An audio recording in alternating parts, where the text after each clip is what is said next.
தமிழகத்தில் அமலாக்கத்துறையினுடைய ரைடு பொதுவாக அரசியல்வாதிகள், அவர்களுடைய அலுவலகங்கள், தனிநபர்கள், வர்த்தக ஸ்தாபனங்கள், அதில் ஈடி ரைடு நடத்துறது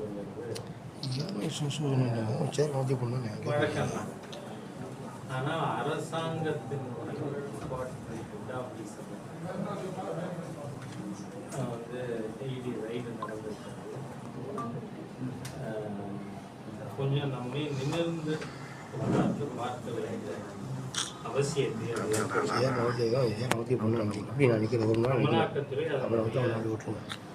முதல் கட்ட அறிக்கை கொடுத்தது.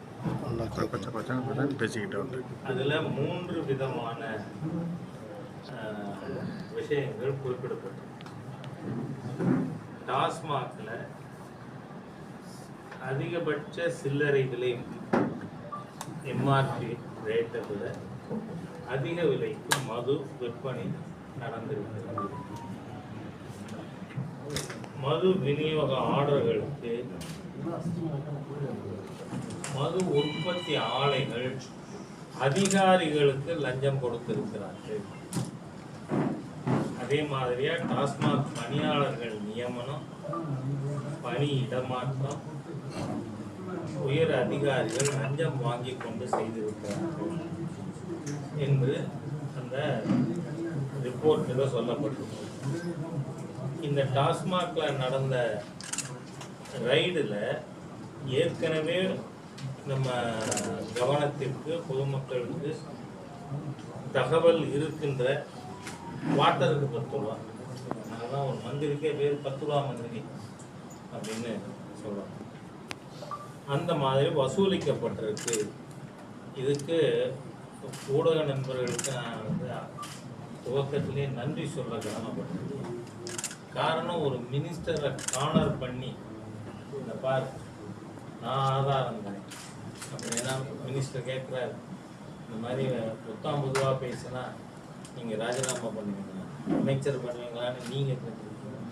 இந்த அளவுக்கு ஊடக நண்பர்கள் இந்த டாஸ்மாக் தொடர்பான விஷயத்தில் ஆதாரங்களோடு அமைச்சரை கார்னர் பண்ணக்கூடிய அளவுக்கு ஆதாரங்கள் பப்ளிக் டொமைனில் இருக்கிறது. அதே போல் டாஸ்மாக் போக்குவரத்து டெண்டர்கள் ஒதுக்கீடில் முறைகேடு நடந்திருக்கிறது. நோயுவர் கஸ்டமர் டிமாண்ட் டிராஃப்டில் இருக்கிற விஷயங்கள் இது எல்லாமே முரண்பட்டதாக இருக்கு. அதோடு மட்டும் இல்லாமல்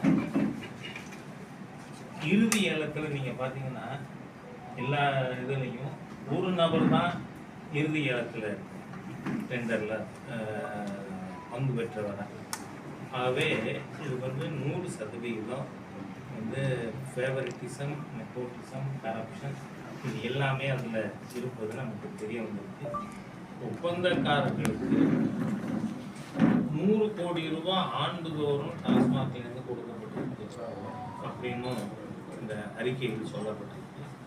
ஆகவே டாஸ்மாக் பார் உரிமை டெண்டர் ஒதுக்கிறதுல நிபந்தனைகள் மீறப்பட்டு மோசடியாக இது ஒடுக்கப்பட்டிருக்கு. அதன் மூலமாக வரி வருவாய் அரசாங்கத்திற்கு ஏற்பட்டு இருக்கிறது. மதுபான நிறுவனங்கள், டாஸ்மாக் உயர் அதிகாரிகள் இவர்களிடையே இருக்கின்ற நேரடி தொடர்பின் மூலமாக பல நிறுவனங்களுக்கு, அதாவது ஓரிரு கம்பெனிகளே முழுமையாக ஆதரிக்கப்பட்டிருக்கின்ற சூழ்நிலையை உருவாக்கியிருக்கு. அதனால் மணி லாண்டரிங் ஆகிய சட்டங்கள் மீறப்பட்டிருக்கு. அதில் கணக்கில் காட்டப்படாத வருவாய் 1000 கோடிக்கு மேல் பிடிபட்டிருக்கு. இது என்னன்னு சொன்னால், it is only tip of the iceberg. அதாவது 1000 கோடிக்கு மேல் இந்த பிரிலிமினரி ஆதாரங்கள் கையில் கிடைச்சிருக்கிறதன் அடிப்படையில். ஆனால் இதனுடைய பரிணாமம் மிகப்பெரிய அளவுக்கு சொல்கிறாங்க, அச்சப்படுகின்ற அளவிற்கு போய் கொண்டிருக்கு அப்படின்னு. 2 லட்சம் கோடி ரூபாய் வரை இதில் ஊழல் நடந்திருக்க வாய்ப்பு இருக்குது அப்படின்னு சொல்லப்படுகிறது. ஆகவே இந்த விஷயத்தை நாம் சுலபமாக எடுத்துக்கொள்ள முடியாது. காரணம் நீங்கள் பார்த்தீங்கன்னா டெல்லியில் ஆம் ஆத்மி சர்க்கார் வந்தது. நீங்கள் டெல்லியில் ஆம் ஆத்மி சர்க்கார் வந்தப்போ முதலமைச்சர் கெஜ்ரிவாலுக்கு அடையாளமே ஒரு சாதாரண மஃப்ளர், ஹவாய் செப்பல், ஆல்டோ காரை, இதுதான்.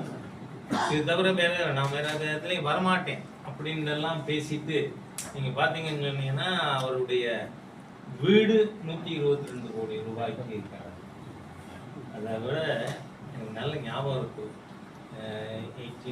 1989-90 இந்த காலகட்டத்தில் ருமேனியாவில் செசஸ்குன்னு ஒரு கம்யூனிஸ்ட் பிரசிடென்ட் செய்யப்பட்ட சமயத்தில் இது சென்னைக்கே வரணும்.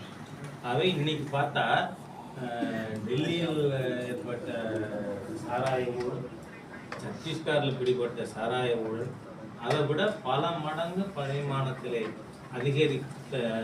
அதிகம் இருக்கின்ற அளவிற்கு தமிழகத்தில் இந்த டாஸ்மாக் ஊழல் நடந்திருக்கு. நீங்கள் இதில் மக்கள் என்ன பேசுகிறார்கள், எப்படி டெல்லியில் டெபுட்டி சீஃப் மினிஸ்டர் இன்வால்வோ அந்த அளவுக்கு தமிழ்நாட்டிலையும் இதில் இன்வால்வ்மெண்ட் இருக்கும் அப்படின்னு. ஆகவே இது முழுமையாக விசாரணை செய்யப்பட்டு விரைவிலேயே சம்பந்தப்பட்டவர்கள் அனைவரும் டெல்லி போல ஹைதராபாத் போல சிறைக்கு செல்ல வேண்டிய ஒரு சூழ்நிலையானது உருவாகி கொண்டிருக்கிறார்.